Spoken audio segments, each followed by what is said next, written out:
Alrighty, ladies and gentlemen, welcome to today's stream. We're gonna continue building our forest out. We have to continue getting the undergrowth. We have a bunch of trees to do. I put on some Minecraft music in the background last minute just because I figured it'd be good. We don't have it on the game sound, so it's playing just on Spotify because that way I can mute it in post. Well, the more control you have in post, the better, gentlemen. All right, so we got to get to this. We may have to take a break and obviously refresh ourselves. I'm actually gonna switch it around. We want the rooted dirt next. We want to go podzol, coarse dirt, rooted dirt, and then we finish off with regular dirt because that's the last item. All right. No time to waste. We gotta get in here and we gotta start putting the dirt around, you know?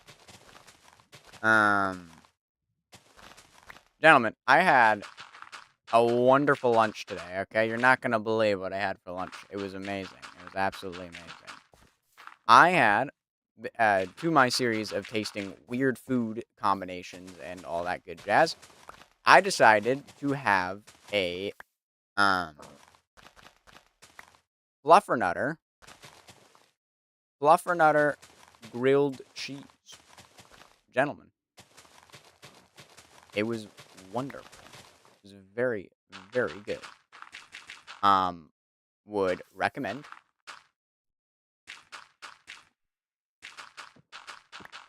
Would very much recommend. It was very good. Very tasty. I'm very happy that I had it. The unfortunate thing, however, was I ate it a little quickly, which is not good. I have a bad habit of not chewing my food very long, and that ends up making me a little sick to my stomach afterwards because of that. Which is fine, you know, in the grand scheme of things, it's fine. It's not really fine. I'm not really fine because it's not great. You know, you don't really want to be doing that. Don't really want to be doing that. But it was a good sandwich. Good sandwich anyways. Would eat again. Would not seek out to eat again though. Like, to me it wasn't so fantabulous that I would eat it in my like everyday everyday life. But if I get in the mood for it, I'm definitely making me another one of them because it was pretty good. It was pretty good.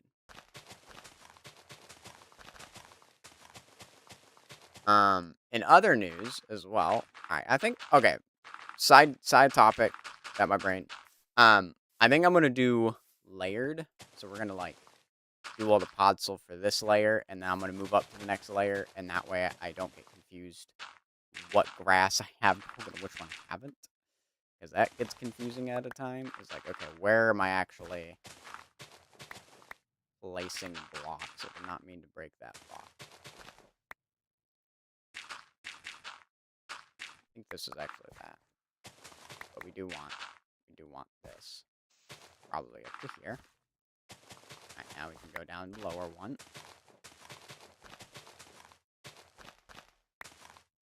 That's a little bit.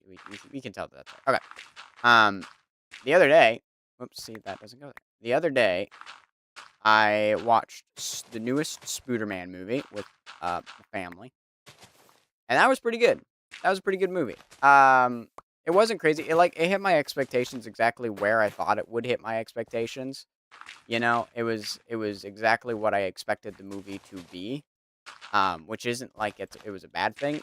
It's just, you know, it wasn't like crazy, like, oh my gosh, that was such a good movie. Like, it was okay. You know, it did its job. It was a movie, you know, but it wasn't like it was this like crazy masterpiece or anything by any means. You know, it was just a pretty decent movie, which is good. feel like I really should not be letting this much coarse dirt go under. You know? Because friggin' I need the coarse dirt. I need so much coarse dirt, dude. I need so much coarse dirt. I really should not be letting coarse dirt despawn.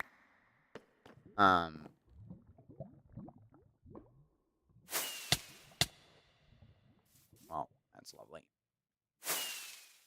Okay. Oh. Hold up, I just realized something. I gotta fix something real quick. I gotta fix something. Gotta fix something. There we go. Probably lower this to about there. That's probably good. Cool. Honestly, the music's kind of more for me. Kind of helps vibe a little bit more. All right. That's those. Let's get this one. We're gonna kind of go. The grass we really don't care about keeping. Like that's not crazy important. We need to make sure that we collect the grass. Ooh, let's sneeze, maybe.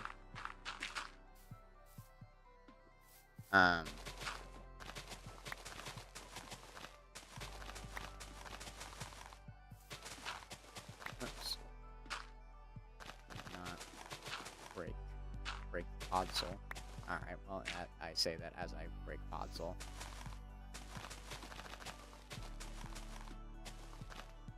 Okay, so that is immediately the wrong one. All right.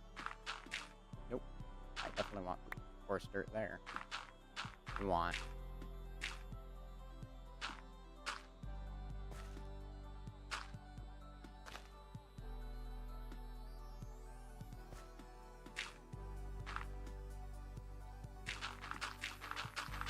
There we go. We can place the dirt first. That way we know. Oh, hello. I almost just killed you because I thought you were an enemy. It's not. Well, I mean, it kind of is. Let's be honest.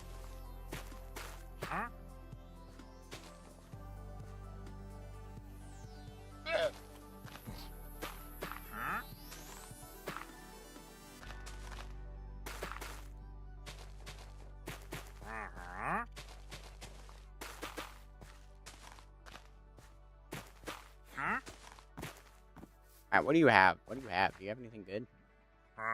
Just mini blocks. Where's your actual art? Well, that's useless.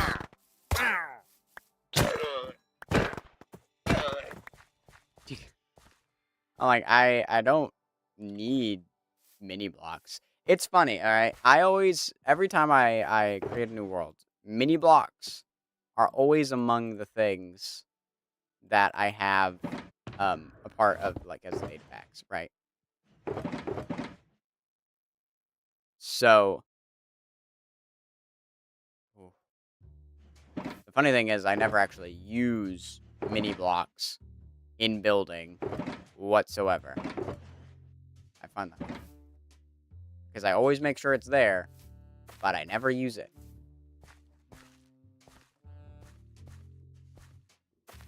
Also, if you haven't noticed, the majority of this area is going to be brown.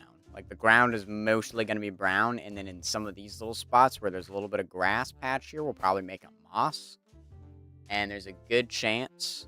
I don't know if I can bone meal this stuff to spread grass or not, so there's a good chance we may have to go in here and manually place all of the grass and obviously bushes and fireflies we'll have to manually place, but we'll have to manually place all of the grass itself instead of just being able to more easily bone meal it.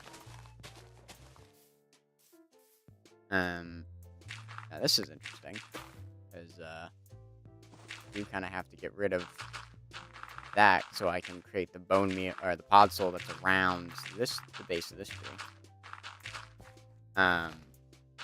Another movie that I recently watched as well was Obsession, because a lot of people have been talking about it, and I was like, oh yeah, I'll go watch it. I didn't watch that one in theaters though. And that one was pretty good. I recommend watching that one as well. I think that's worth watching. The biggest issue that I had with Obsession, though, was the fact that the whole movie was shot in darkness. So I couldn't really see what was going on most of the time because it was just very dark. Which is kind of fine, and like kudos to the director who knew probably that this was going to be an issue and knew what to do about it. So he directed it really well, given that as an issue. However, I'm still not a fan of that aesthetic. So like, even still, like, I know he kind of was forced into that position and had to film it that way. Alright, well, I'm immediately getting rid of all this to put in the console. He kind of had to do it like that because very low budget movie. Very, very low budget indie movie. But I think it was done really well. The acting was phenomenal in it. So I think that's kind of... That I think truly is what sold it and made it such a good movie, is the acting was done so well that it kind of allowed it to flourish a little bit more than maybe other than other movies would have, which is really cool. Which is really cool to see.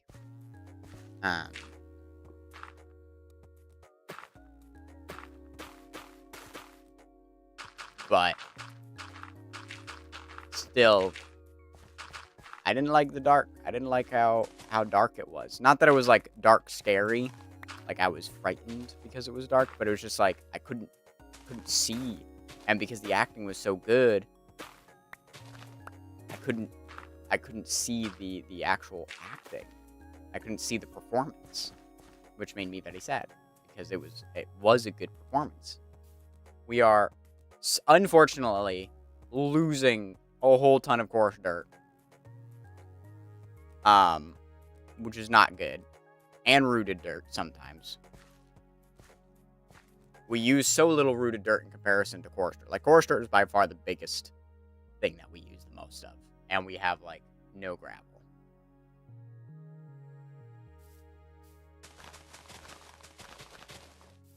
But you know, it's fine. It's fine. We can just go back to the old growth taiga, because it's a small island that I found that on. So there's a possibility that I could just, that I could actually find more old growth taiga. All right, gentlemen, I think I'm experiencing an issue here. I'm learning this about myself, okay? I think I'm experiencing an issue here. My subconscious is currently trying to think. This is not good, because it's making it very difficult for my conscience to focus on what I'm doing, because I'm trying to subconsciously think about something. I don't know what. That's the fun part, because I don't know what I'm trying to think about right now, but I am trying to think about something. So I might just kind of sit in silence for a little bit, just to let my brain churn through whatever it is, and we'll be good to go in a second. But I kind of just need to let her think, because right now those two worlds are colliding, and it's a struggle bus. So we're gonna go dark for a little bit.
don't know if it's done churning, but I don't feel like I'm thinking anymore.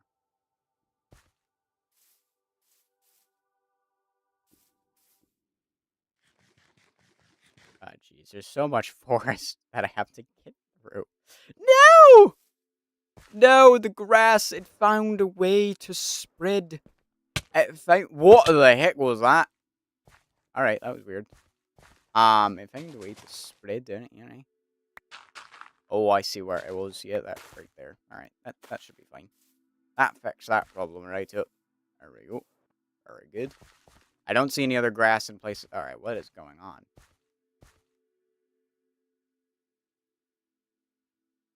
I'm lagging.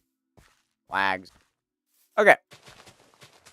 Continuing doing this. And also, honestly, maybe I wasn't churning. Maybe my brain wasn't churning and thinking. Maybe it's just this task requires more brain power than other tasks, making it one that's kind of hard to think about because there is just enough thought going into where things are. Like the initial just breaking of stuff to get the podzol down, I feel like doesn't require much thought because it's just kind of random. But once we start getting into some of the other stuff, it certainly becomes more thought-provoking.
I do like having the little bits of grass that go in here because it allows like a little bit of greenery to break up all of the brown that we're getting just naturally from this. But this kind of if you think about a forest, forests are mostly made up of like brown dirt and things because there's a lot of animals that trample things, all the fallen leaves that are rotting on top of the grass, which is causing the grass to rot. So it's not like this green lushness. It's usually more of a brown death in a weird way. Kind of weird way. Also, welcome in, Denali. Appreciate the work.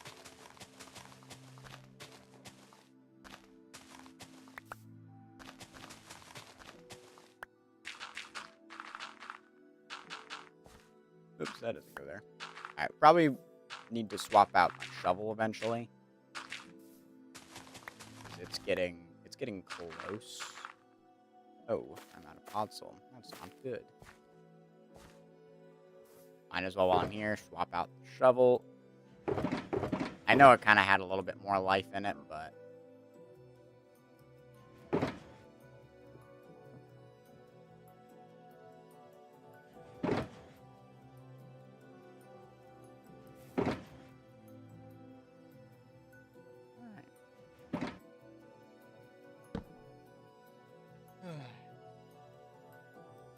This is just a time for productivity, I guess.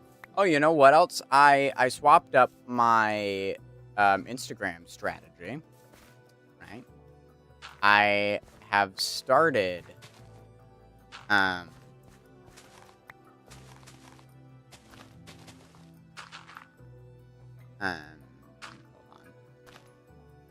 This is thought provoking because I can put dirt in these slots. Not that I want dirt in all of these slots, but it's good to know. So now I used to be uploading my Instagram videos at 11 a.m. But now I swapped to uploading it at 1 o'clock. Just to see if that would yield better results. I don't know, like more, like a bigger boost. Because it felt like that's when a lot of the boost was happening, even when I uploaded at 11. Like, right at 11, typically not much would be happening. But it would then have, like, this boost, and it felt like that boost may have been at 1 o'clock. I don't really know, because I was at work most of the time when it happens. So I'm not able to, like, keep track of when it happens.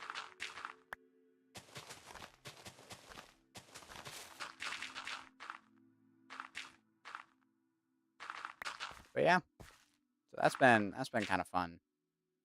Kind of fun doing that. All right.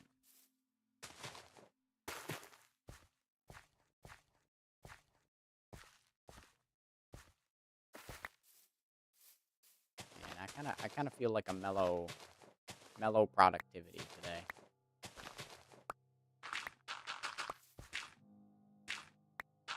I began editing this video, so that's kind of nice. We're slowly figuring out the intro. It's interesting because right now, I want my videos to be a much faster pace compared to what they used to be, because I believe that's the style of content I most enjoy, is like a very snappy, fast-paced, edited kind of editing style. That's what I really like to watch. Like, I like videos that are quick and just kind of get to the point. And so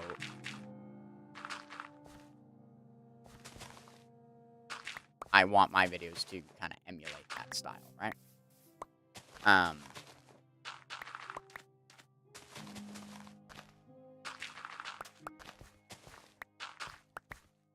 But it's I actually don't think it's a subconscious thing. I think it's just that I'm locking into to do these decorations, and I'm thinking very heavily about what blocks I'm putting down. That's gonna spread, but that's okay because we're gonna do this, all those spots. So yeah, but the intro right now is a very slowed down narrator kind of vibes thing. Right now is like what I'm planning on is me coming up to the forest, the original forest, being like, yeah, this looks terrible, let's rebuild it, blah blah blah. Here's the thing. Oh, here's the idea. Let's beat Elden Ring. And every time I die, we have to build a tree. And like setting it up like that. Boom. But it's not very fast. It's a very, very slowed down intro. Especially compared to what the rest of the video most likely will be. Which is this, which is going to be like a very much more fast-paced, just kind of getting through all of the events rather than lingering on a particular moment, you know? But that's intentional, because again, I'm looking for that fast-paced.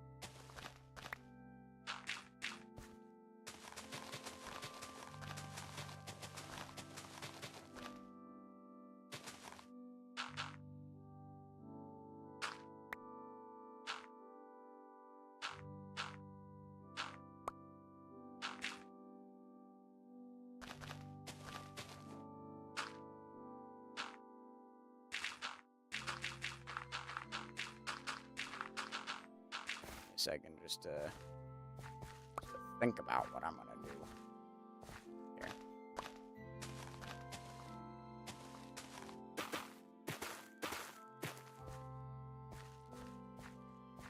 Very nice. We're slowly getting there. We're slowly getting there. It's very nice. It's very nice indeed. Very, very nice. Yeah.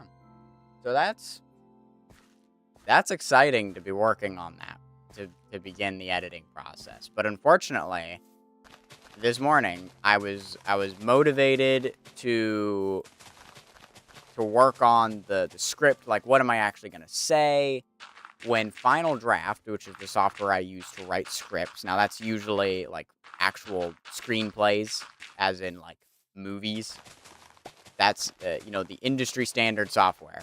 I did not get it specifically to write scripts for YouTube videos. However, it does work very well for that as well. So it's kind of a when in Rome situation. Since I already have the software, why not use it in this context? Like this feels like a good context to use Final Draft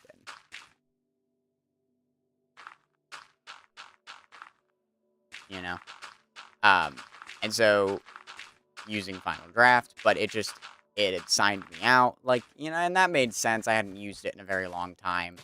I haven't tried writing a script in a while, so it makes sense that it would have signed me out, but it was being very difficult when I was trying to sign back in, and I don't even really know. I don't even think I got technically signed back in. It was just kind of glitching and just being an absolute turd.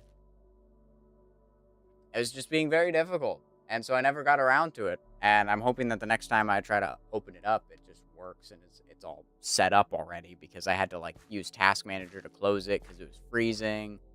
It was not good, and it was very frustrating, because I was very motivated, and then I lost my motivation because it was, the software was glitching out, and I was like, man, I really excited and looking forward to it, and now it's not. But yeah, I want to do like I don't know. Every time I keep thinking about how we're gonna do it, the narrator voice just feels the most natural, given the flashbacks that I made for a different video.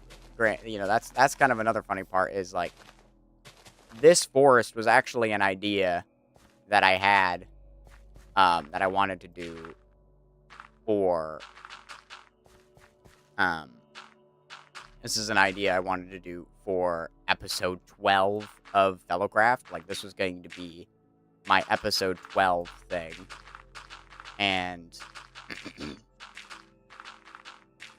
just get these boxes down real quick. And now it's turned into this Elden Ring challenge video, because I really have been getting into, Elden Ring, and that's been a really fun game to play. I'm gonna leave these little bits of grass, because again, I want to have like that little green that pokes through, and all of that. I think that'll look cool. But yeah, so that's exciting, because obviously the Elden Ring portion of the video is done. This is the outro, basically. This is the ending of the video. Like, oh hey, you're still here after watching me slog through all of this stuff. You're still here. Might as well finish off the forest and build the undergrowth and actually make this place look beautiful and really nice looking, and actually make it look like a forest. And so that's exactly what we're doing right now. Believe it or not, this is actually the part of the forest making process that I enjoy, because it's all the detail work. I've even been thinking about trying to put fallen trees in this area, because I've noticed there are no fallen trees in the area whatsoever.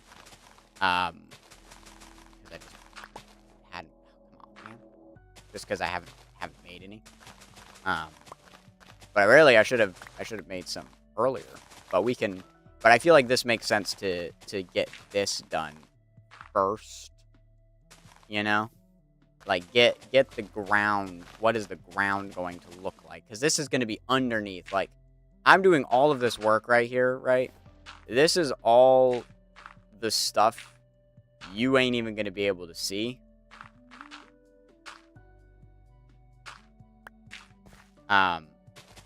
Because it's going to be covered up by all of the foliage. Again, that is intentional. You know what I mean? And, like, to be perfectly honest, I think the signs of being a really good builder, one of them is putting in the effort to the details that no one's going to see. You know what I mean? Not that it's, like, invisible details, but it's just, like, no one's really going to see the level of detail that's going to be going into the ground because it's going to be covered in so much foliage and grass, and I'm out of course dirt, grass and all of this stuff. It's going to be covered in that. Stop moving. He did not, in fact, stop moving. Right.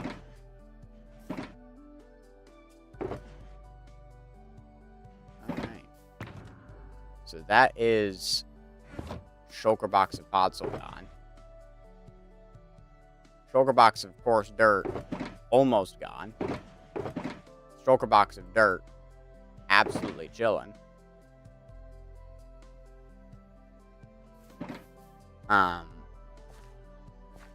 We have so much dirt. Dirt's not really among the concerned list for resources that I may run out of. Like, I'm not particularly worried about that.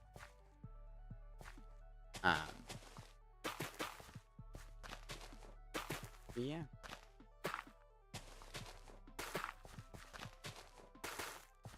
I definitely had a topic that I wanted to talk about today, and I forgot what it was. That makes me sad.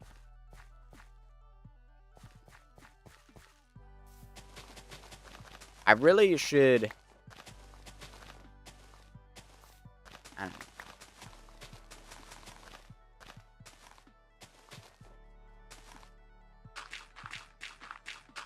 We are going to need to take a break to gather coarse dirt because I am running very low on this stuff.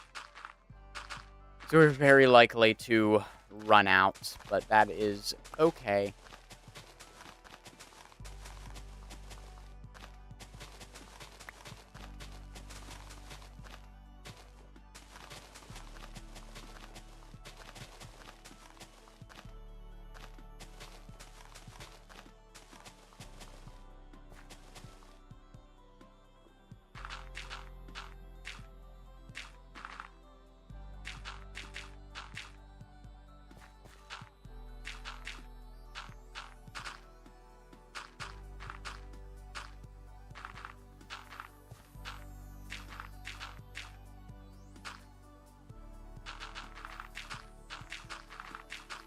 As the dirt's kind of like a highlight to the thing, but it certainly does not follow a pattern of like your typical quote-unquote gradient.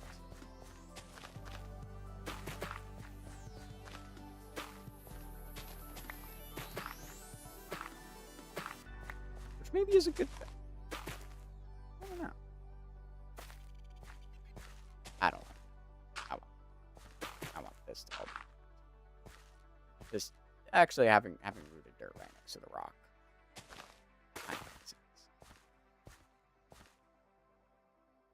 Nah, this makes sense to have like a little grass patch here.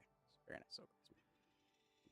nice. Of course we can get more dirt in here by putting moss. So like we could be swapping it out, but we've probably lost a lot of coarse dirt from just breaking the ground. Which again is not good. But it is what happened. We don't care about the podzol. Podzol we're not using nearly as much of. It's kind of just like the starter base color, you know.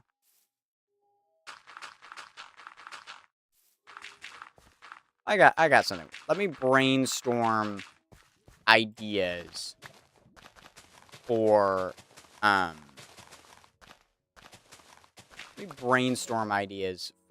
a future Elden Ring video, because I certainly would like to do one. Now, I've learned from this last challenge run that I've done. You know, literally the one we're finishing up. Personally, was not a fan of the deaths. You know, the death-based challenge run. Not a huge fan of that format because I die, as of right now, my Elden Ring gameplay, I die a little too often to make something like that enjoyable, which is fine. You know, that's perfectly okay. So I don't want to do a challenge, which is an every time I die, something needs to happen, because I personally think I'm going to burn out faster trying to do something like that. And obviously, that's not the goal. We don't want that to happen.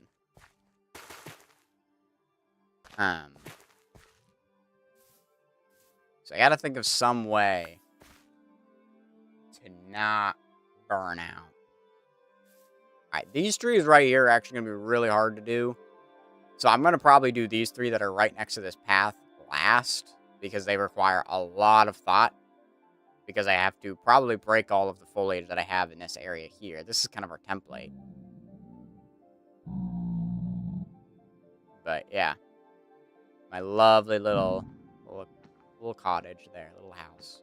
We got Rufus. I still remember his name, don't you worry. That's his house now. It's a giant dog house, you know?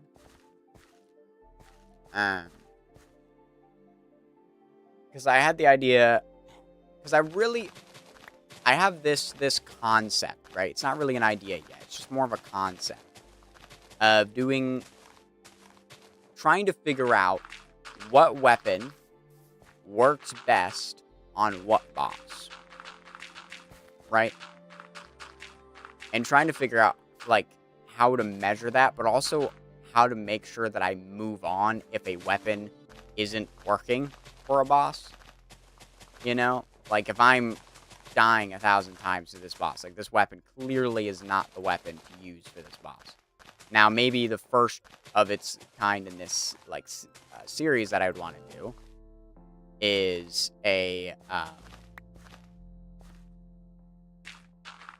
is more focused on hold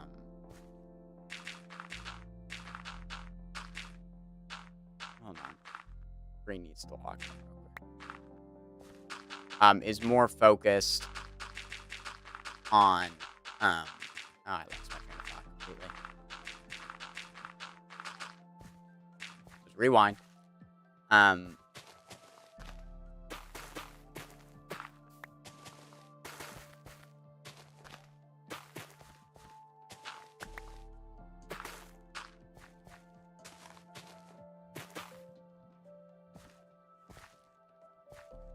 Cool. Okay.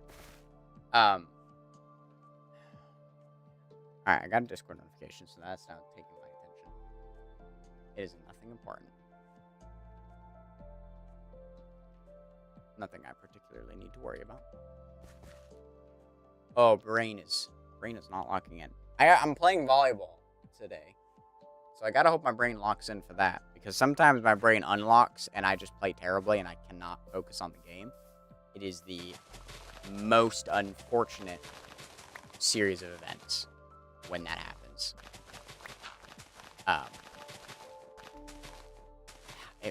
Gentlemen, it just might be one of those streams where I just kind of have to shut up and lock in and just kind of grind, because I'm having a really hard time maintaining a singular thought.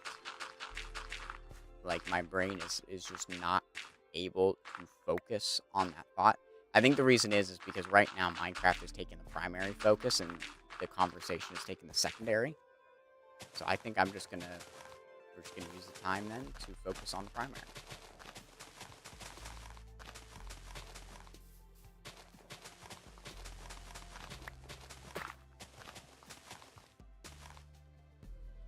Broke like one of those. And that's okay. You know? That's okay. Sometimes it just gotta be this way. Just gotta be this way. Nope.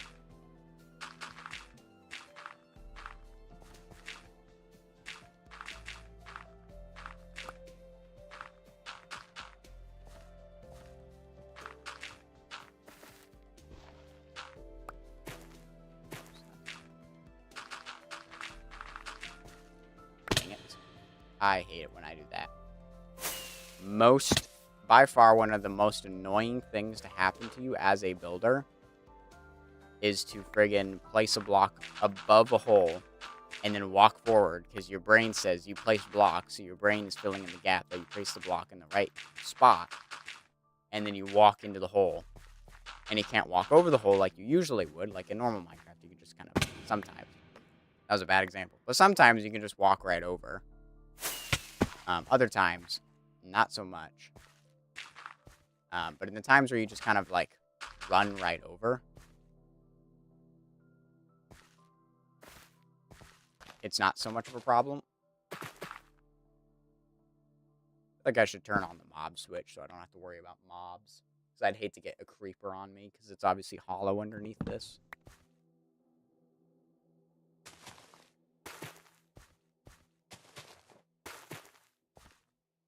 That's one of those, like, building pet peeves of mine. Is, one, spleefing yourself. Especially in this line of work where I'm digging up the ground. Like, it's very easy to probably spleef myself. Alright, I think it's time to switch gears. Whoa, speaking of creepers. Badingus. We're gonna switch gears. I know I have a decent amount of coarse dirt left, but because I'm struggling, like, I'm focusing really hard right now, I also would not be bothered by gathering more coarse dirt. So we're going to do exactly that. We're going to just leave this box here. We're just going to grab as much coarse dirt as we can. Might as well also grab podzol, dirt, all of the above. So we got to go out to our lovely little area. And when we arrive there, I'm going to grab out a almost finished bottle of Coke that I started yesterday.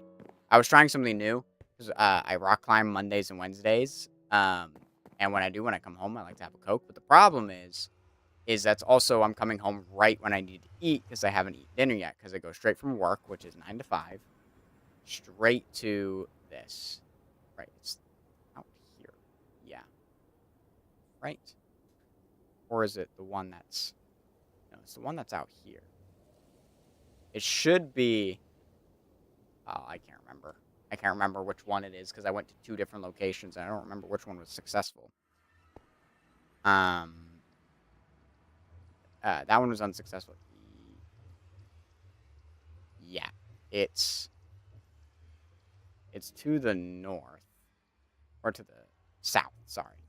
We have to go to the south. So I decided, what if I, drank a bottle instead, so I could drink a little bit of it beforehand while I'm, like, really wanting it, eat dinner, and then drink the rest of it, but I couldn't end up drinking the rest of it because it was making me too cold, which was rather unfortunate. So, plan didn't work out. Now we have, like, now we have to finish it, which means I gotta finish it now, which is okay.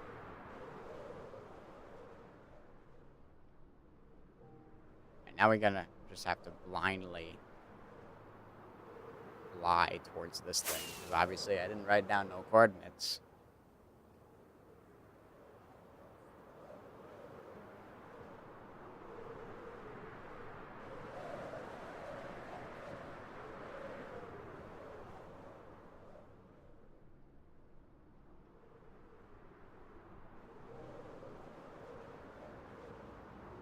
There we go.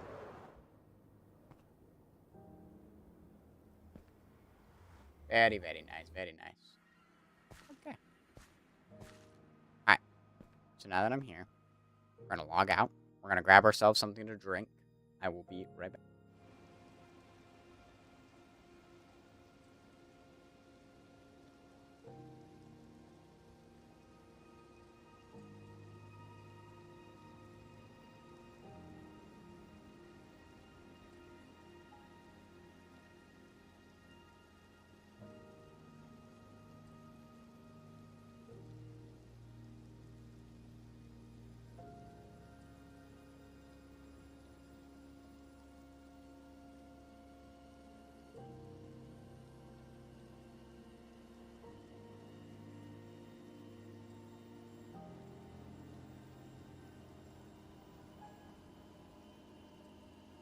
Alright, I'm back.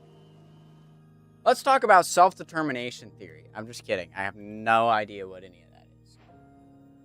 I just thought it would be funny to just say a random thing. No crack, because it's already open.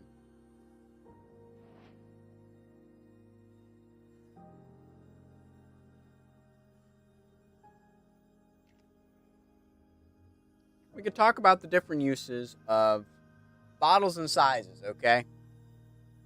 Why would you want a bottle over a can?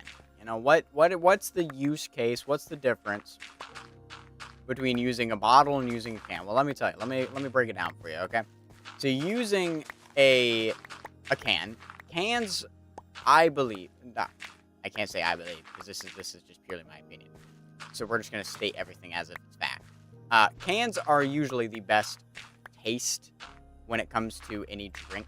Like, it doesn't really matter what the drink is. A can is probably the best tasting version of that drink. Now, some could argue that the glass bottle, sorry, to be more specific, the glass bottle is the best version because glass doesn't really have a taste associated with it. So you are getting the purest taste when it comes to the actual thing itself. You're getting the most purest form possible via glass bottle. However, glass bottles sometimes are usually not obtainable. I can buy glass bottles of Coke at Walmart. However, it is Mexican Coke, and I don't actually like the Mexican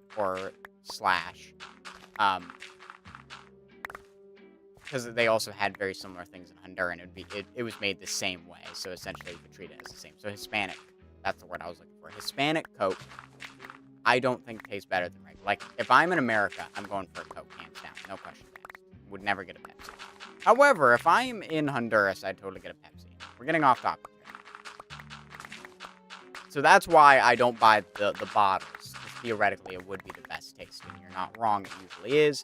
However, you can't buy American Coke in a glass bottle because the glass bottle is almost always made in Mexico with cane sugar, which has a very different flavor and taste profile to it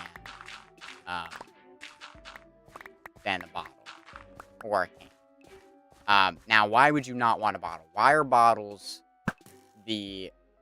pretty low on the tier list? Like, why are bottles not that good?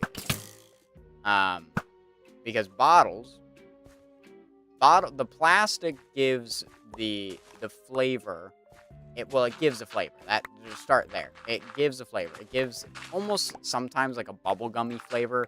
Fountain drink soda also does the same thing where it gives a bubblegum. Like, fountain drink soda by far is the worst, and at this point, I can no longer drink fountain drink soda because it actually like makes me sick to my stomach to drink. Because of just how like bubblegummy it is and and I think the reason why is because it's just very concentrated in a not very good way. Like, you don't want it to be concentrated in the way that it is. But it's a fountain drink, so it's going to be. So fountain drinks by far are the worst. Like, I would not.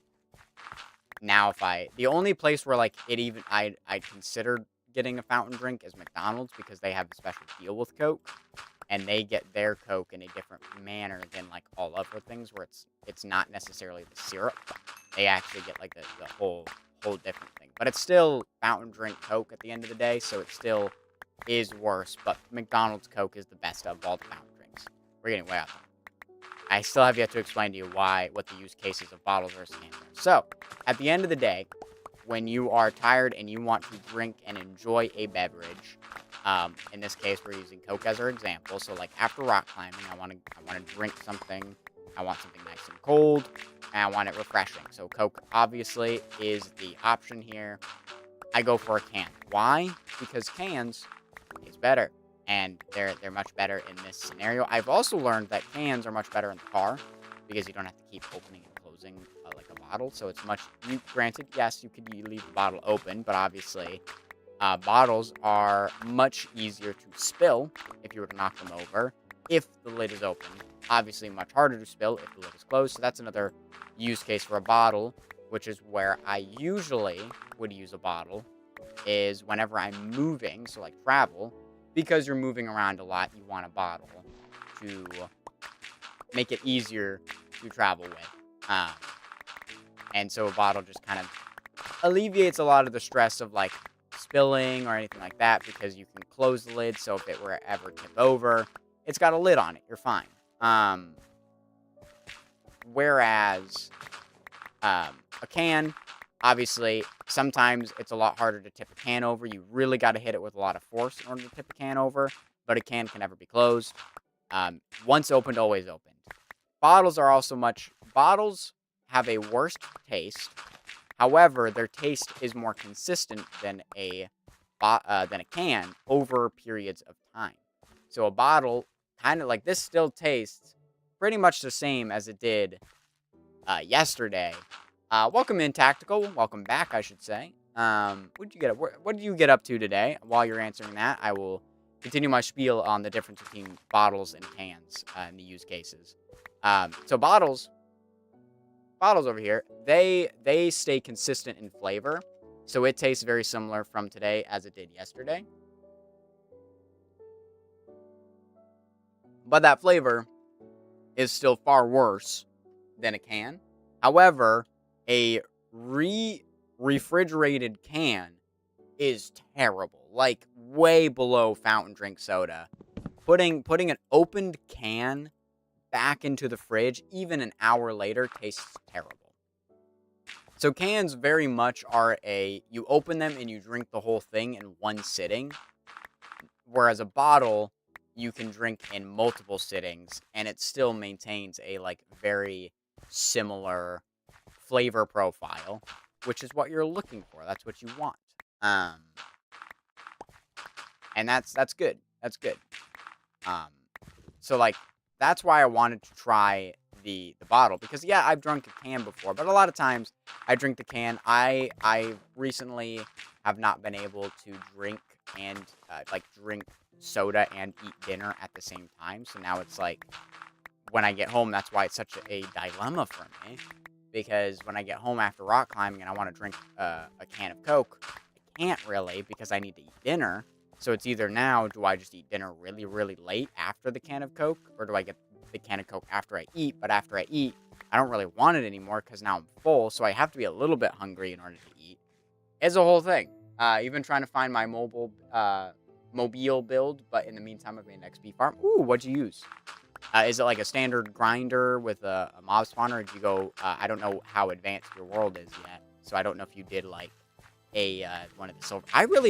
I should build a silverfish XP farm in this world, because it'd be very handy instead of having to go out to the ender, because that's actually probably the project for my next Minecraft video, is going to be updating the ender and the end. I need to make some adjustments to the build, and then, of course, expand that out to the ender itself, because right now it's not. And the ender is kind of separated, but everyone has an elytra now, so it doesn't really matter. But, you know, that's pretty cool. So, yeah, that's kind of like the use cases of bottle the thing. So that's why I wanted to try the bottle last night, because I was like, okay, well, I want to drink that initial sip, the one that I'm really craving after working out, in quotation marks, or like after volleyball. Like, I really want that flavor, but I know I can't drink it while I eat dinner, so I would prefer not to do that, because sometimes it makes me a little uncomfortable. Sick is just not the right word, because it makes it sound way worse. It's just like I'm a little uncomfortable afterwards, and I feel a little bit bloated, just because I don't have the stomach space for a full can of Coke and a full thing of dinner. But I need to eat dinner, because food is more important at that point, because I haven't eaten dinner. And at that point, it's also like 7 o'clock, so like, really need to eat. So it's a dilemma. So I was like, okay, well, if I do a bottle, I can then drink that initial bit, and then I can swap over and put it in the fridge to save it for later, and then bingo bango, now I got Coke for later, and it was fine. But as I said, I started drinking it last night, and it was making me cold, which was not making it enjoyable because drinking a cold item when you're cold is not very good. It's interesting that you can drink cold items cold, and it's not comfortable to do so. However, you cannot drink, however, when you drink something hot and it's hot out, it does not have the same effect, which is kind of funny. Oh, what a snipe! And I immediately botched the next two. All right. Use the sulfur cube XP farm by using a splash potion of investing and putting a block in them. I can hit them as fish spawn who drop XP when it falls. Nice. So it's a variation of a silverfish XP farm, but I've never seen it with a sulfur cube. Is that your own design, or did you find a YouTube tutorial for it? 'Cause that sounds really interesting. I'm used to seeing the silverfish ones using allays and a similar mechanic of like burning them to cause them to drop the silverfish, and then of course killing that for XP. Oh my gosh, these daggum mobs are cluttering my inventory. This is not good. All right.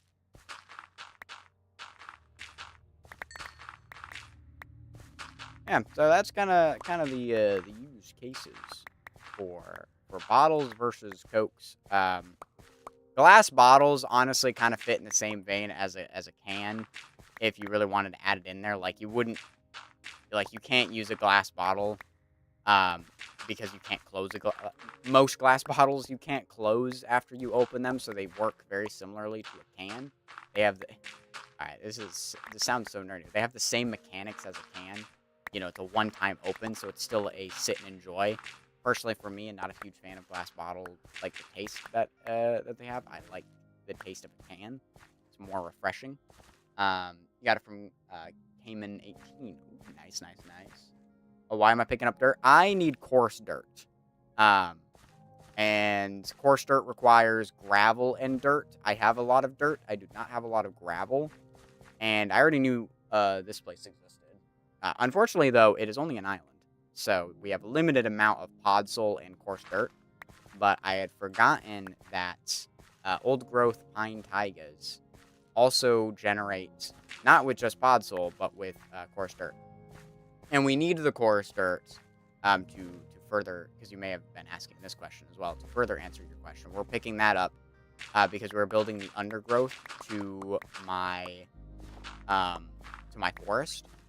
And that undergrowth is requiring stuff. And I was very low on the 2 shulker boxes that I had. I almost used all of it. And I have maybe 50% more of the forest to go. So I need to take a little bit of a pit stop to collect coarse dirt. Because I wasn't using nearly as much podzol as I thought I would be using. I thought I'd be using way more podzol. But I need a efficient way to gather large quantities of gravel, so I don't have to do this without duplicating it. We don't really want to dupe it. That's not really. We're not really allowed. We're not allowed to do this on the server. And also, I don't like duping gravel. Or like sand dupers. The only type of duping that I'm ever okay with is TNT duping. And the only reason why that one specifically is because Mojang has intentionally left it in the game instead of patching it. Like, they have the ability to patch TNT duping, but they left it there because they're aware there is no better solution for TNT duping. Like, yeah, you could gather a large quantity of TNT, but there's no other way to do it. And so many farms require TNT to really make them efficient. So they were like, all right, well, in that case, we'll just kind of, keep it in the game for those who still use it, since like a wide variety of people do or don't use it. So what I think, honestly, a great solution to TNT duping would be, that would make a lot of sense with the game, given the new update. Personally, I think sulfur cubes should not die upon explosion and should be able to be re-exploded. And that would solve the problem of TNT duping. because then you would no longer need a TNT dupe because you could just use a TNT sulfur cube to continuously explode every time you ignite it. So the only thing you would need to do is reignite it every time, meaning you would need to refuel a flint and steel. But granted, a flint and steel is not that bad as TNT, you know? So I feel like that's a really good solution, but they unfortunately did not make it so that way the sulfur cube can survive the explosion. They die upon impact, which I guess lore reasons explains it, because creepers die when they explode. So why should the sulfur cube, which has the same mechanic, survive when creepers don't? You know? So, like, that kind of makes sense for them not to allow that to happen, but I do think that would be a great solution to the problem of TNT duping, is the sulfur cube, and allowing the sulfur cube to stay alive after it explodes. Because, I mean, like, because the other thing is, I think it would still make sense given the creature itself. Whoops. I fell down. Actually, I want mushrooms. Why am I dropping the mushrooms? These are good building blocks, and we probably are going to need them for our undergrowth. I don't know why I'm dropping them. Let's just get back to the course here. So that's kind of what I'm thinking. Mojang, if you're listening, that'd be great. But I think it makes sense with sulfur cubes to be able to do that, because in other contexts, sulfur cubes are literally invincible and invulnerable to literally all other types of attacks. Like, they can survive being punched without taking damage. Like, they literally, once a block is inside of them, they take 0 damage, except when a sulfur cube blows itself up. So, you know. But it is what it is. It is what it is.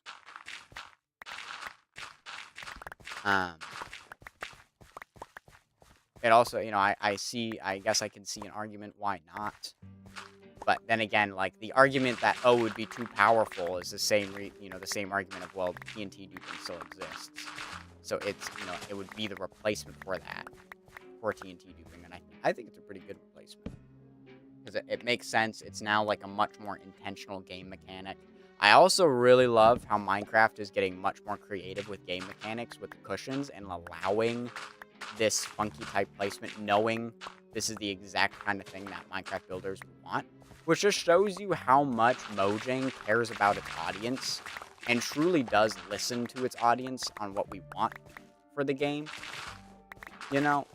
Like, they truly do care about it, and they build the game for the current audience of Minecraft, and not, like, we need to make the game more appealing to newer players.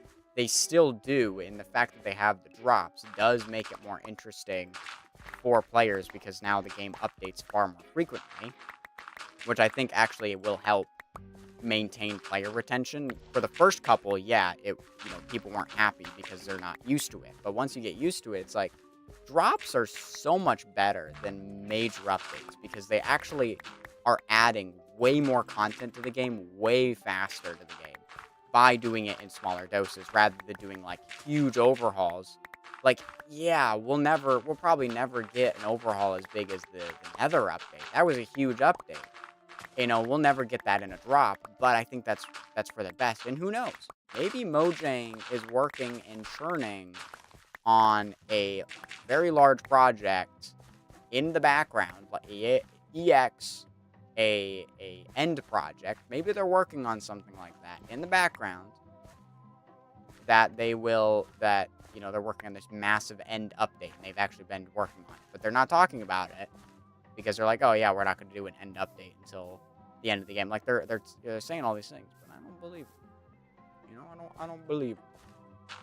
So that could be kind of cool. Like, they're doing the drops, but then maybe in the background they're working on, like, this massive drop, and once it's ready to be uploaded, that's when they'll either mention that, hey, here's, like, this massive update, or they'll just literally have it as a drop, but they've been working on these features. Because I have no idea how how Mojang works, like, what their workflow is, when they're creating a drop, are they already working on the next drop while they're currently working on the one they're working on, you know? That was a lot of the same words in the same sentence together to mean different things. Um, so, like, that's kind of interesting. Um, like, what is their angle, you know? What exactly are they playing? But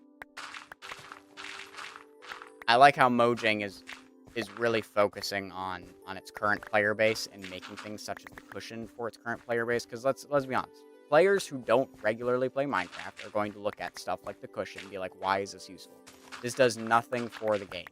Whereas, literally every other Minecraft player who plays the game regularly is like, the cushion single-handedly revolutionizes all of building because we can now, even though they technically got rid of this, but for the sake of argument, we can now pixel place the cushion on anything. Like, it can go on anything. The amount of times where now we can use the cushion to that. Now, it's limited in the fact that it only has its own texture, so we have to consider that. But, hey, at least it's something, you know? Ugh. There's something in my throat.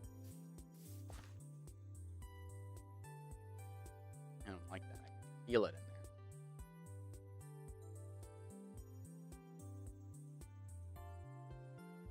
You didn't really need to know that. But now you do. I'm going to raise the music a little bit.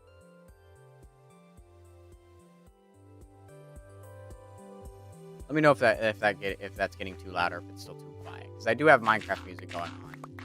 But I don't know how loud it is in reference to my voice, but it feels very quiet right now to me. But I know I have the settings lowered on Spotify's end, as well as lowering it on my end. Is that all of the coarse dirt that's on this island? Because I don't really see much else other than podzol.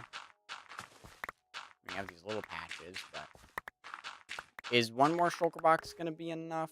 I mean, it's not even a full shulker box. I was hoping to get out of here with two full shulker boxes of this stuff. There's a little patch right here. But honestly, a lot of the stuff, like, Mojang, I think Mojang is allowed to make updates that they personally would think is fun. Because I think the Sulfur Cube update is another update that people are going to look at and, like, this is pointless. Like, we don't need this. We could actually have cool mechanics or whatever else that player specifically wants, and they're complaining about the game because they don't have it. Whereas I think probably a Mojang developer thought, hey, this would be really cool. Why don't we do that? And they're still, like, lore-wise, they're actually keeping things relatively within the boundaries of their own lore. Like, they already have slimes. They already have these cuboid gelatinous thingamabobs.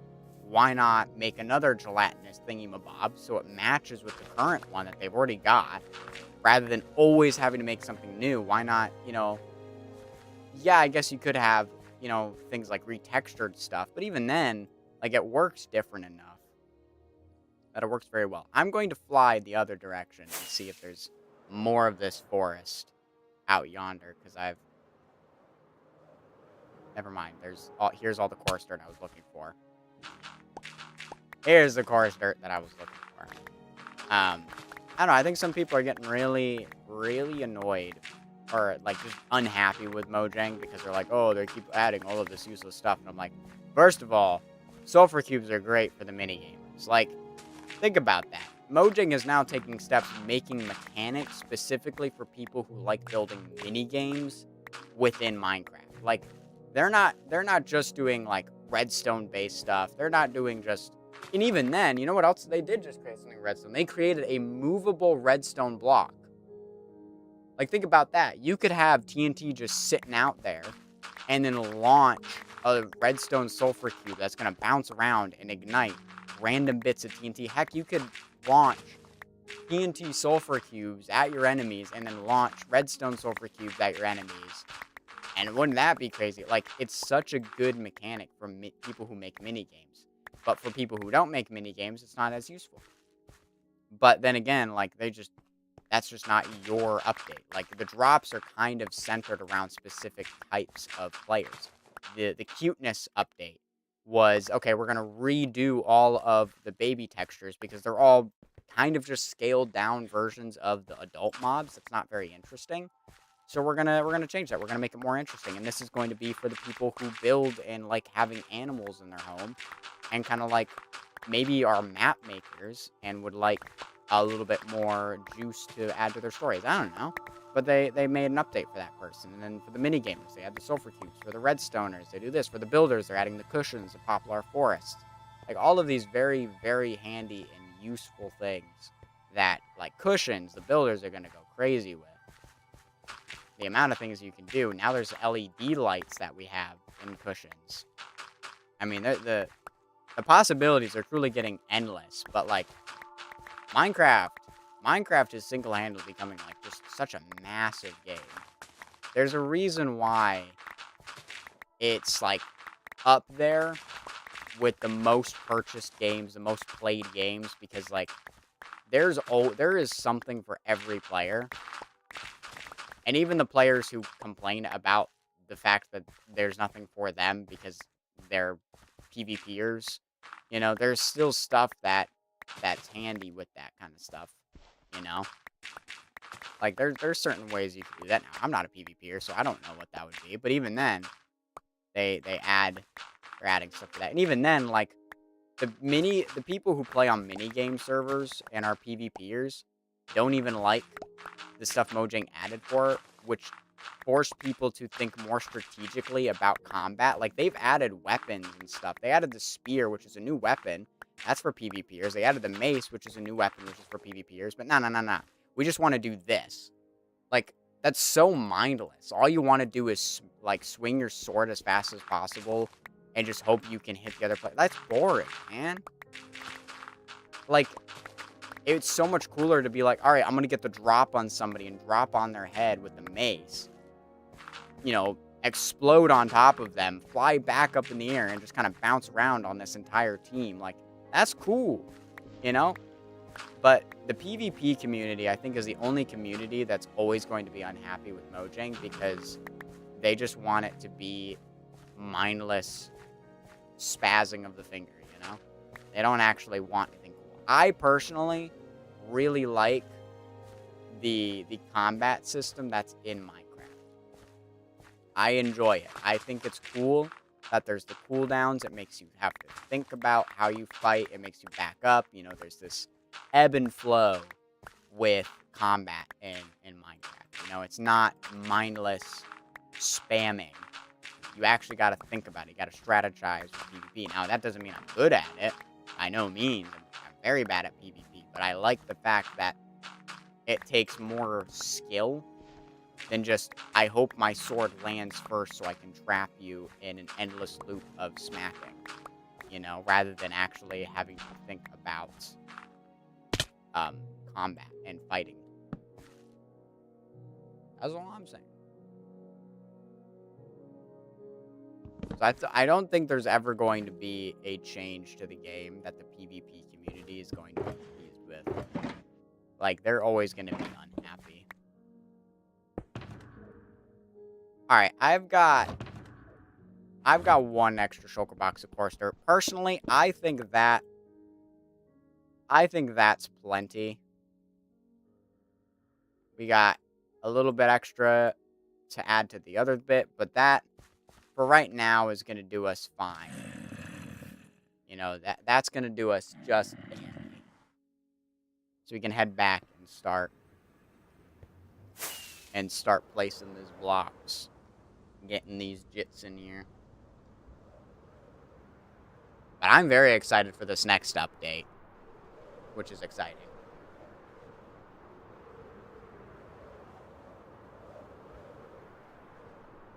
Because not to mention, there's also other mechanics and stuff that are added. Like the straw bed is a really cool mechanic. I'm not happy about the fact that it breaks after one use. But, because that means now you kind of have to bring a stack with you. But that also does mean, you could just carry wool, or not wool, hay bales with you to make the straw bed. And so you can just make a straw bed very easily and a lot of times to not to sleep but not set your spawn. But like I'm thinking about like I almost always use that. That's why I always carry a bed with me. So like you're gonna run out of hay bales really fast, which means now you need now you're going to need other things as well. You're gonna have to bring that. I don't know. It's just like now you're gonna need a hay farm so you can get enough hay bales to do that, which I'm not like a great. So I probably still wouldn't use it simply because it's just like, especially when I'm around and about my base, I wouldn't use it because I can get back to my base easy enough that it's not really necessary. What do I have mushrooms.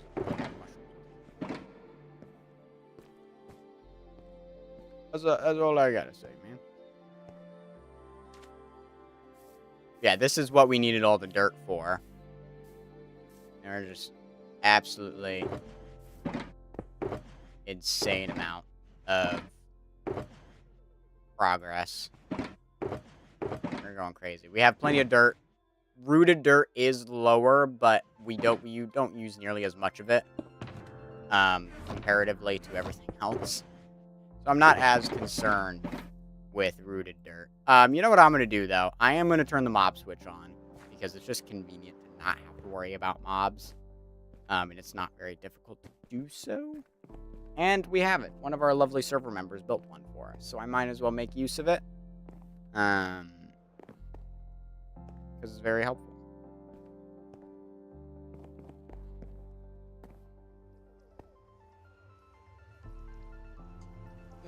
Alright. Now, unfortunately, it takes a lot of brain power to build, which is most unfortunate.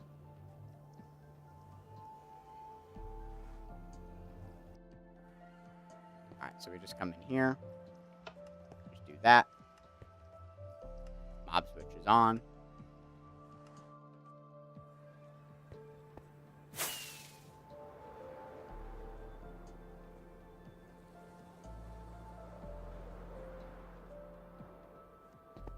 Will I remember to turn it off? Probably not. That's okay.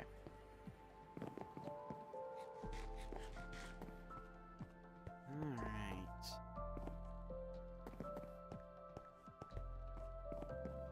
That was kind of my spiel on that.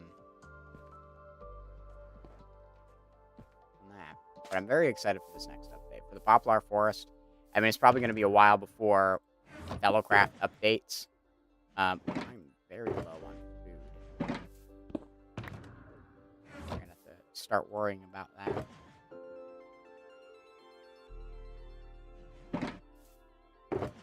Probably what I should do is...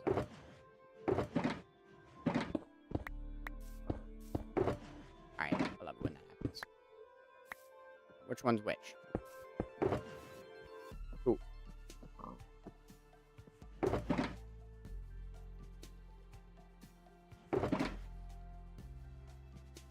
We want dirt. No, we do want dirt here. And then we want rooted dirt last.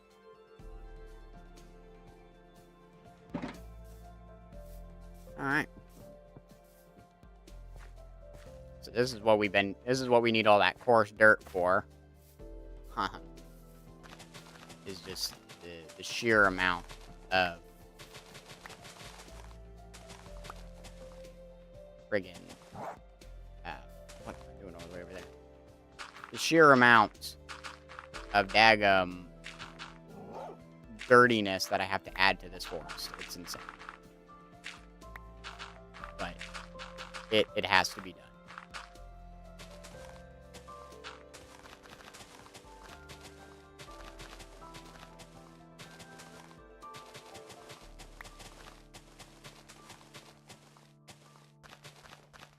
All right, here's another good thing. Here's another thing I think I'm gonna go into spiel about. Minecraft music. All right, Minecraft music to go along with the. Okay. to go along with, like, the pixelated nature of Minecraft. Alright.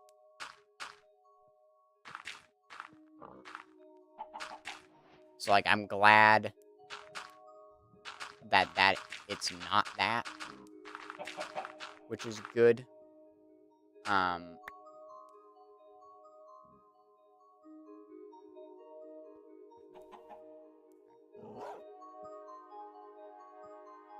Alright, looks like I'm having internet issues right now. Okay. Most unfortunate. Because that probably just means my computer is being dumb and just deciding that the internet doesn't exist. It does that.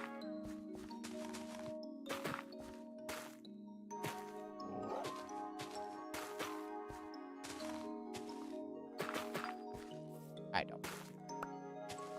I can tell you that. Alright. What is my internet right now? Internet is working. Alright, I hope the internet still is working fine. I'm aware it's bugging out right now. This is most unfortunate. These 3 trees we're saving for later. That one will come to a little bit later. Might as well do this one while we're right here.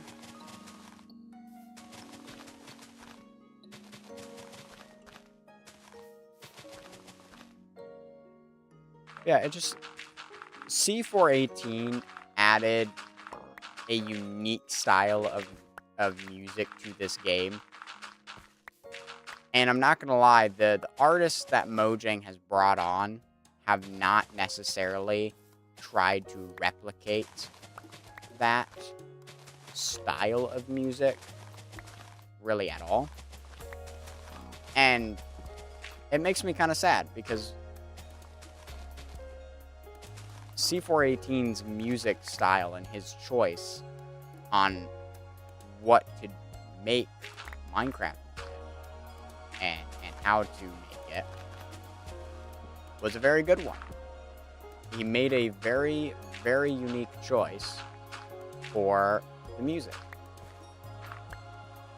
And I think it was a very good choice to make this more mellow, calming music that takes ordinary tasks and makes them a little bit more interesting, simply because the music is not like your typical 8-bit go, go, go kind of almost painful to listen to style of songs, but a much more calming style, which works very well. But unfortunately, that style has kind of just been lost.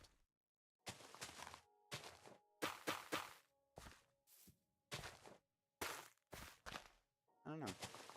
The modern music, like, you got, we're getting kind of like dubstep up in here with some of the songs. And, like, Pigstep is a good song. Like, it's fun to listen to. Don't get me wrong. It's fun to listen to. But it just doesn't feel like Minecraft. Because you'll notice with Minecraft music, there really isn't much percussion when it comes to Minecraft. In the soundscape. There really isn't percussion. And I think that was a very intentional choice. Again, like this more mellow. And if there is percussion, that's also a very intentional choice, whereas the more modern stuff tends to be more percussive. And much, in quotation marks, exciting. Which isn't a bad thing. But it just doesn't feel like Minecraft. And that's kind of the whole point of the music, is to feel like the game you're playing. The music is what makes you feel the game. The same is true for film. Music is what makes you feel. You could... Okay, let's take Interstellar as an example, right? Interstellar would not be the same music if it weren't for that soundtrack.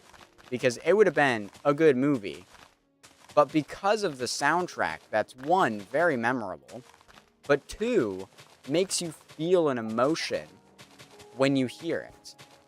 And it's also very versatile that it can be used in different contexts. It can be used for an emotional moment. It can also be used for a high stakes moment. Like, it has a versatility to it that's very good. And it again, it makes you feel the movie itself. You know, you're no longer just an audience member, but you can feel the music. And you can feel, therefore, the story that the music is behind. And that's where you want to be. And Minecraft has a problem where the music, C418's music, you can feel Minecraft. That is what Minecraft is. You listen to the music and you're like, that's Minecraft. Not because the music itself is just reminiscence of the game, but because it makes you feel the game itself. Whereas the modern Minecraft music, I feel like, loses that. Because I don't even know, and this is where, like, I just don't know music well enough to really know why. Why do I feel more disconnected with the game given the newer music that's been added?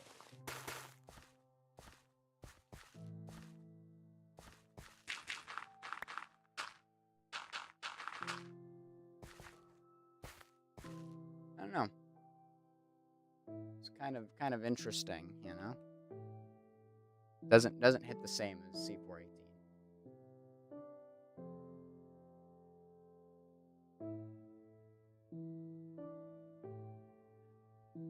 Nice chug there.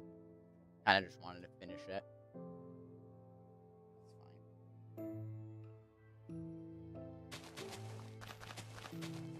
It's fine. Speaking of music, because this has just kind of gotten me thinking about it now. All right, my sister reached out to me, to ask me if I would be interested in the idea of editing a podcast that she wants to start with her friend. And she's like, do you have the time or the desire to edit? And I was like, time? Not really. Desire?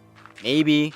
I don't listen to podcasts, so I wouldn't really know what I'm doing when it comes to the editing of podcasts. To me, I feel like a podcast doesn't even really need editing, because podcasts are just, you know, two people talking, and so I can't think of a moment where you'd necessarily have something that would be like, oh yeah, you gotta edit this out, or you gotta do this.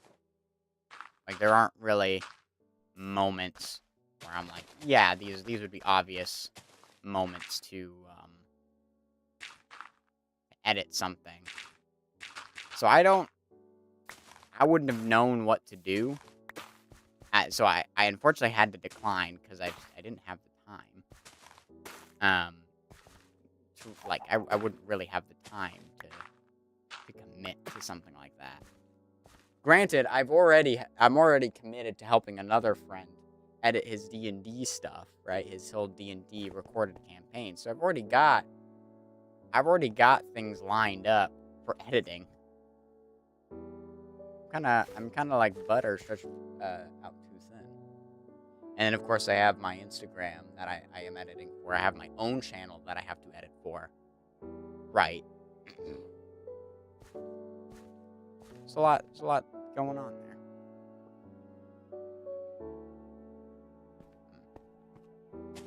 Sweet. What a good song. Because, like, this right here, this just, going back to it, just like Sweden in of itself, I'm talking about the song, not the country, just makes me feel Minecraft. I feel this sense of serenity when listening to this soundtrack. It's so calm, so at ease with everything around me.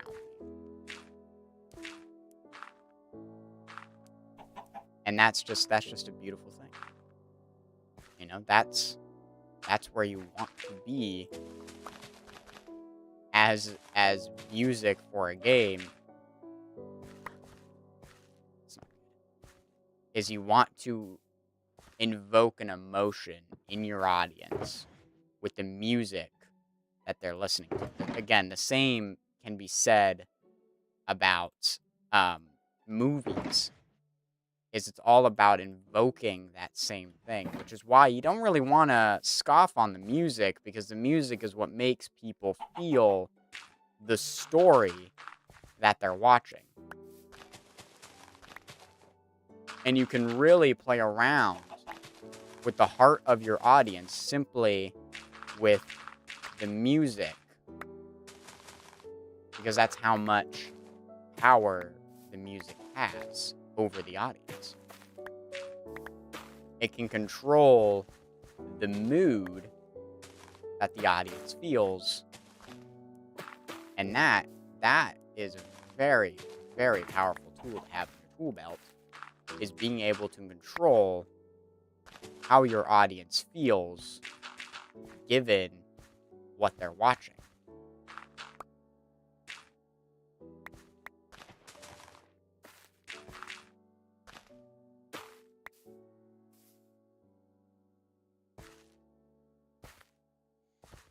That's a good place to be, where you have such control. All right, what's going on over here?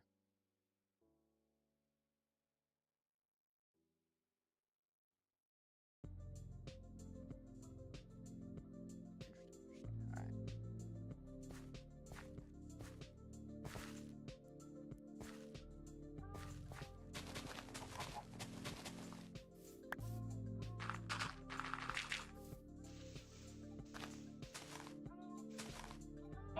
Oh, we're lagging. Okay, we're not lagging as much anymore. Yeah, these ones that are on the hillside are significantly more difficult.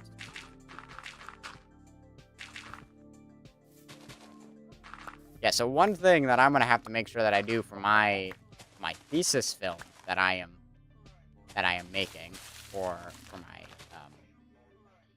senior year, right? What it all is boiling down to. Actually, don't mind that. So I have to make sure that I have. Dang it. I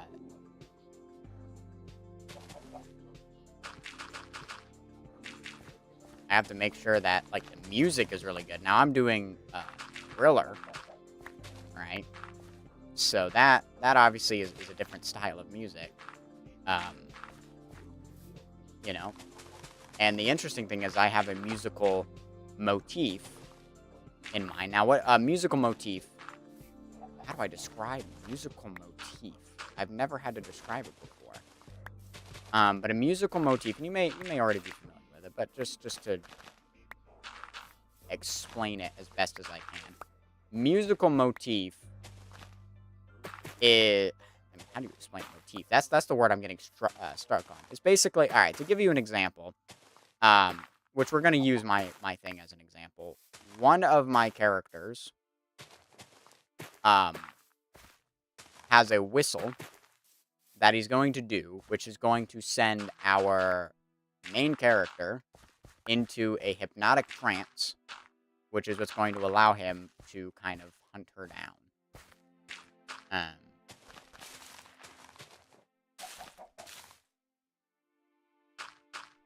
Yeah?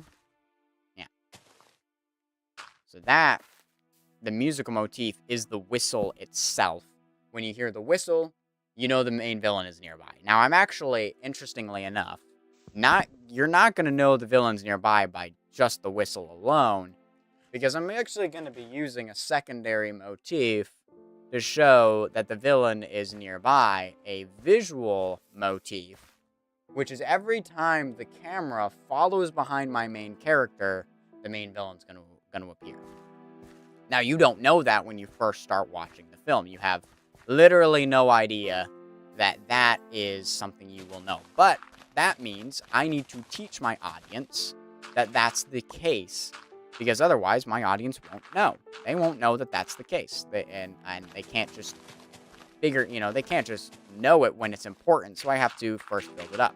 So the first time our villain kind of appears, and makes himself known, the camera is following behind our main character, right? We start the story off following our main character through the halls. This is set in college, so we're following our main character through the halls of her college campus, and she bumps into our main villain, who at the start is somewhat normal. He's not the most normal guy, so it's not like, you could tell something about this guy is weird, but you just met him, and our main character in the same vein is like, okay, he's weird. The guy immediately is like, hey, let me take you out. Let me take you out, okay? And our main girl is like, all right, whatever.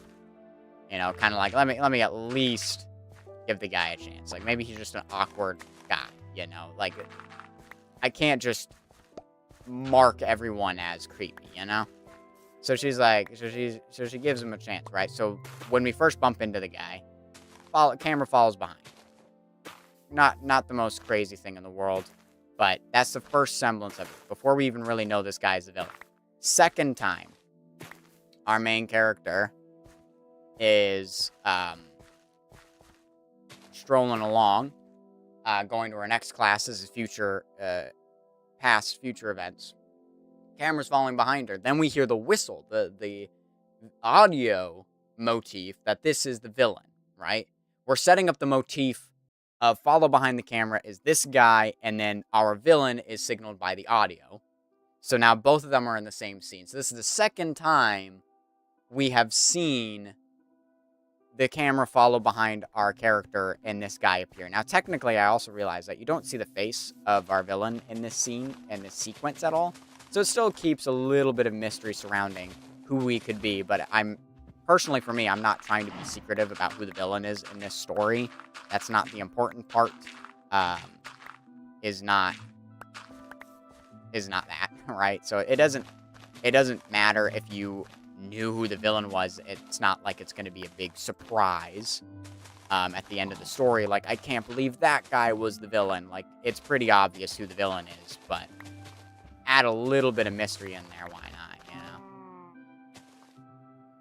So, oops.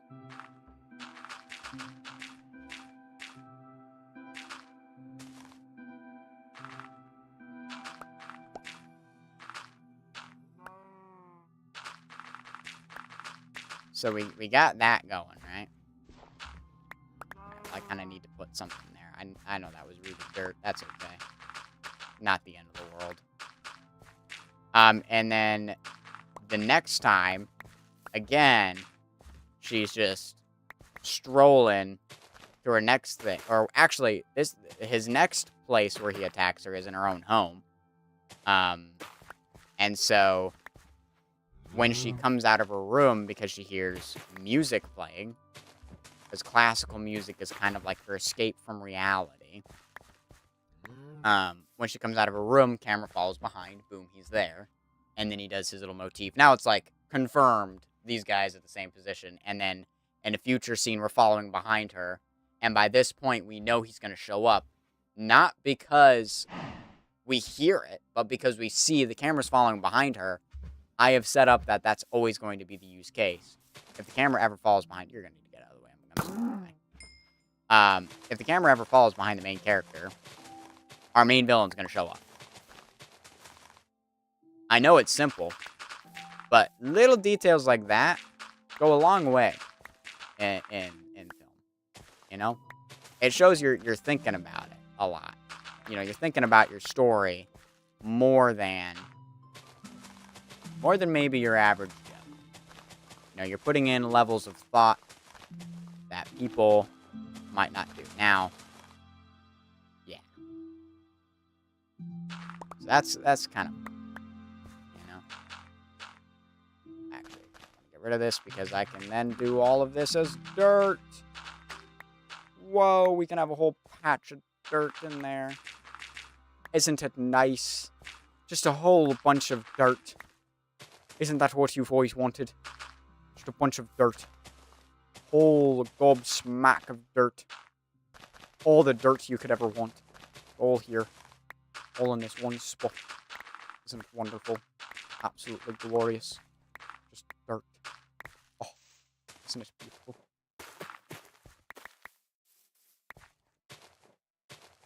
So yeah, I think that's really cool. I think that's going to also look cool visually. Again, it's a nice little nod to the story there. Because you're following, you just know by the fourth time you see this, you just know that that's what's going to be the case. And that's really cool. Or at least I think it's really cool. Maybe y'all don't think it's really cool, but I think it's really cool.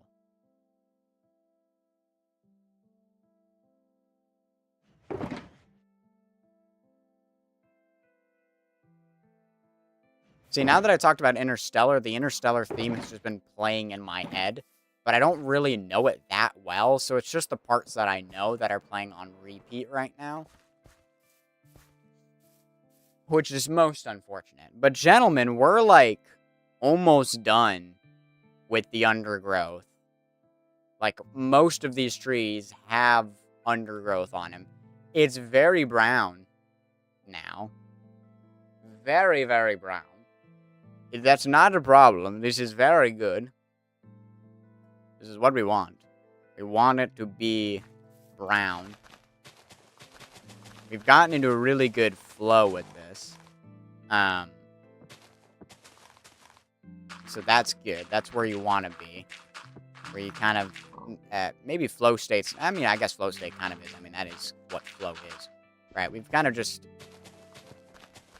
I'm just going to put those there so I don't forget that those are the upper bits. Otherwise, I will. And I'll malform my own terrain. Isn't like the biggest deal in the world.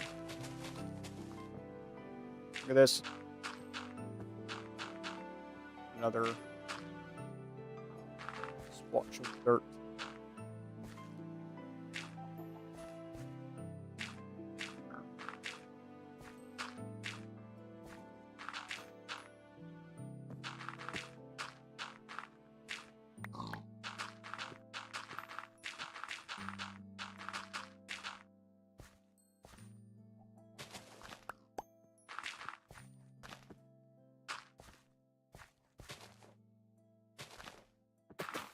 Well, one TV show that I started watching, this just randomly popped in my head, is I started watching A Night of the Seven Kingdoms.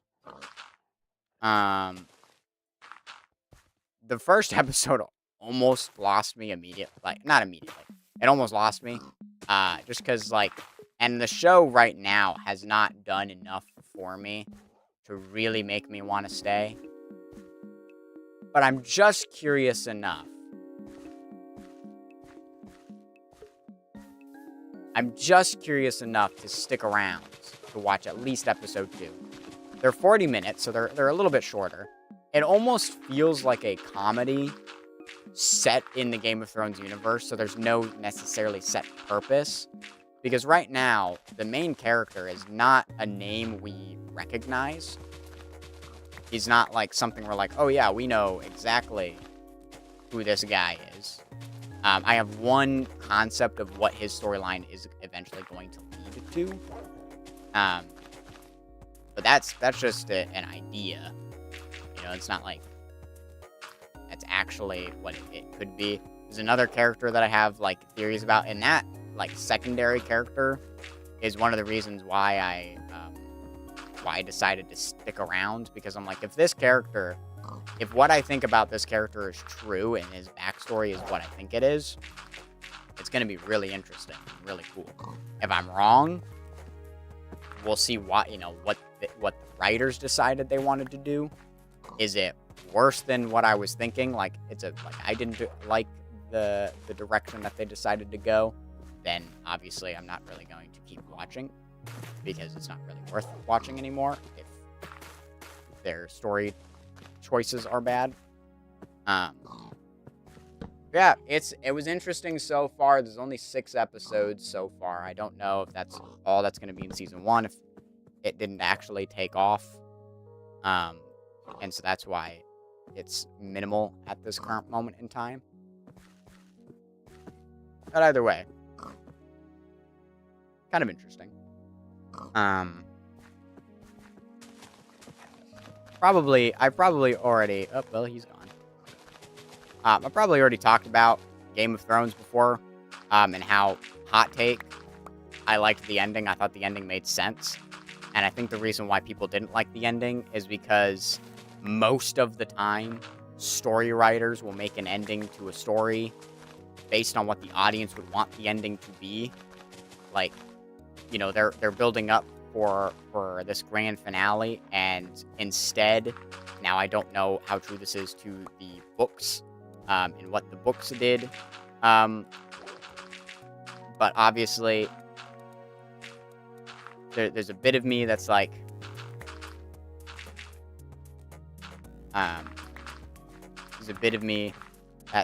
okay, well, they very much, and maybe the books ended this way, which is why the show ended this way.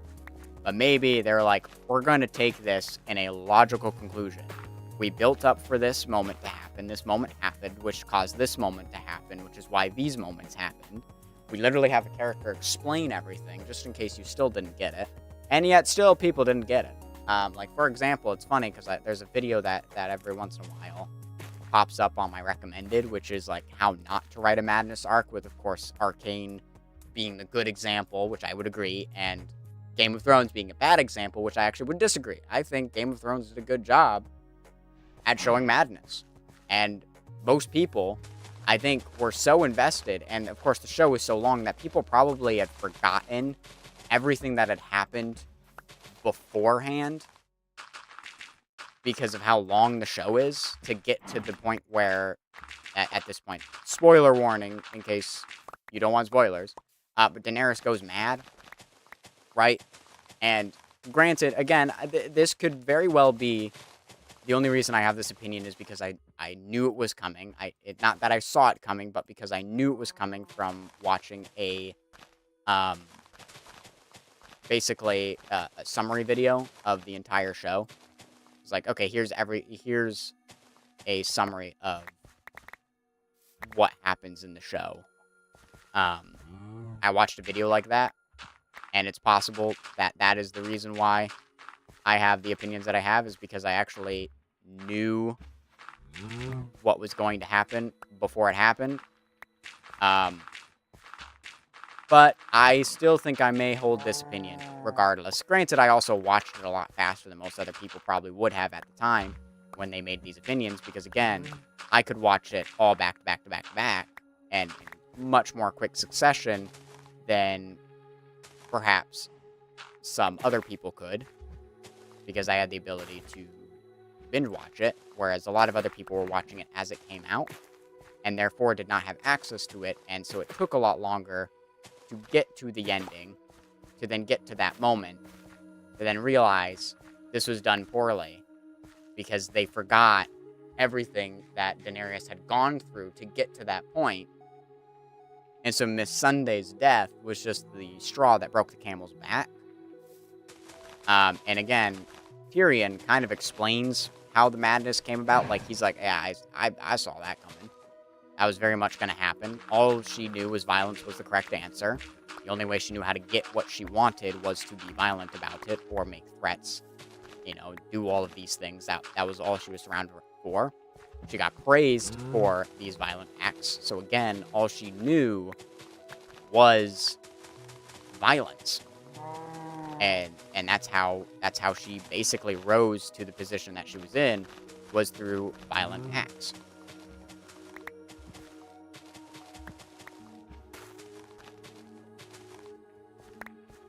So I think the madness made a lot of sense given this as a precursor to the events that took place. And I'm like, yeah, it made sense that she would go kind of nutso. That's really the only option she had. She didn't know what else to do, and she tried peace. And the one time she tried peace and to go about things very peaceably, it's like, the one time you try something is the only time it doesn't work, and so you're not going to do it again. So the one time she tried peace, obviously she's up against an opponent who was not going to back down for squat. And so it was never going to end in her favor, and this was always going to be the outcome.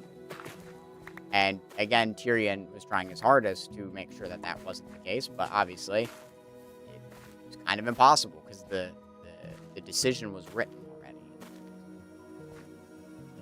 So I think it was done quite well. They built up to this moment. They were building up. All right, brother. They were building up to this moment for quite some time. And I think they did a good job of landing the plane. Very unpopular opinion. Very, very unpopular opinion. But nonetheless,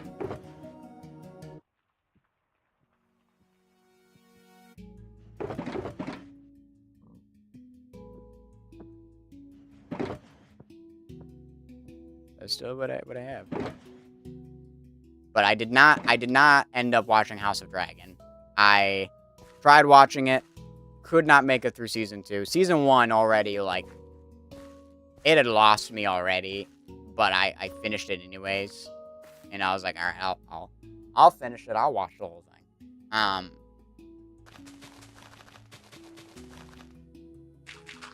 So I did, and it's just like, did not really hook me in season 2, and it just lost me. I'm like, all right, things are just, I don't know what it is. It might have been the pacing of the film or of the TV show. Might have been that. Maybe not. I don't really know why it was so less enjoyable. But pacing is really the only thing I got that would make it that way. Would have been the pacing of the film.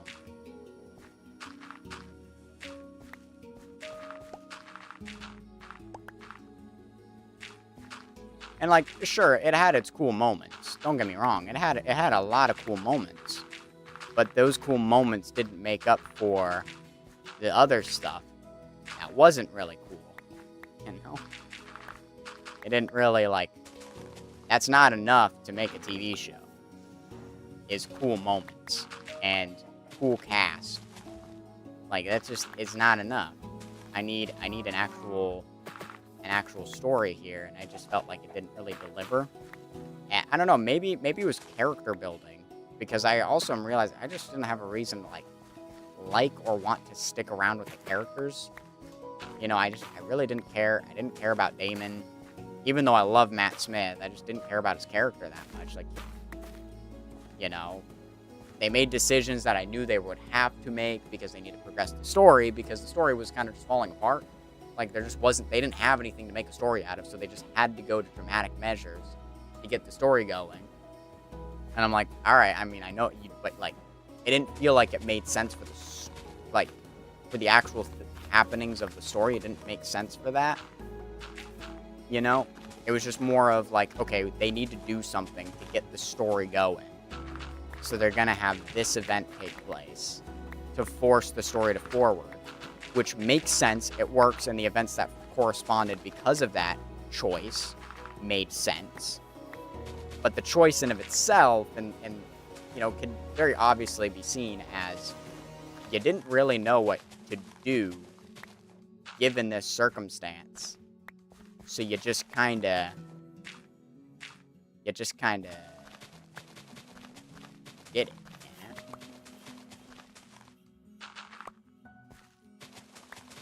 And I'm like, okay, you know, that kind of stuff, that's gonna happen. It's gonna happen.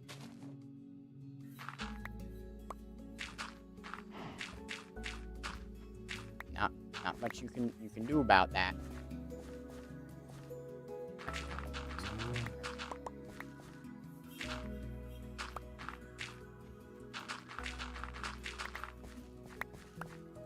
But it just kind of lost me. It just lost me. There was just no draw into the story whatsoever. It gets to the point where I'm checking my phone, I'm looking at my side monitor to watch the stream that I got going on more often than I am actually watching the show itself. And it's like when you get to that point, you're like, the show isn't really worth watching anymore, is it? The answer was no. It really wasn't. It kind of just didn't keep me captivated long enough.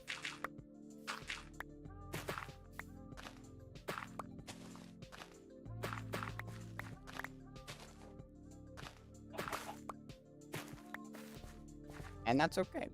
Shows are gonna be like that, and maybe it's just not my cup of tea.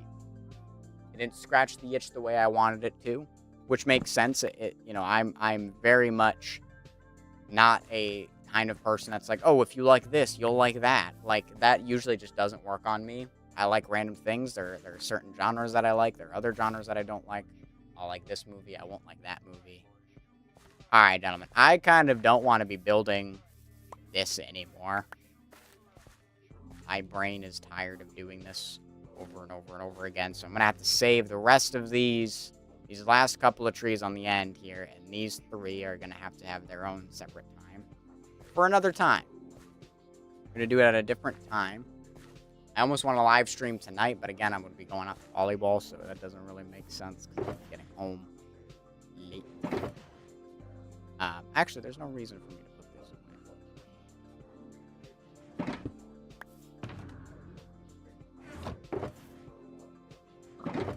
So I'm just gonna keep building here, yeah?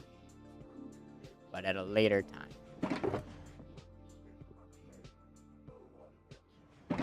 Alright. So I think that's gonna do it for stream. That's a nice 2-hour stream. We're having internet issues every once in a while, so I don't want something worse to happen. I'm glad I didn't lose internet. I am gonna log out because I have a bad habit of forgetting to do that. Let's see if there's anybody to raid over here on the Twitch side of things. Sorry,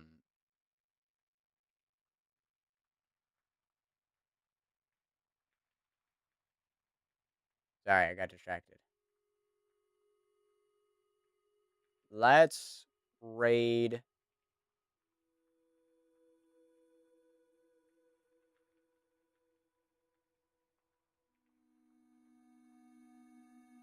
Who do I normally raid? Yeah. You could raid Raiseworks. Raiseworks is live. Let me check my other Twitch.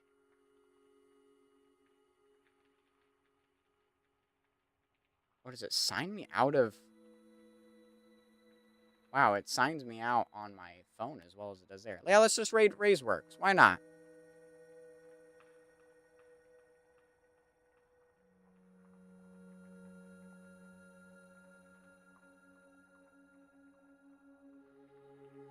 Wolfpack attack incoming. Okay, he's in a BRB, but that's okay.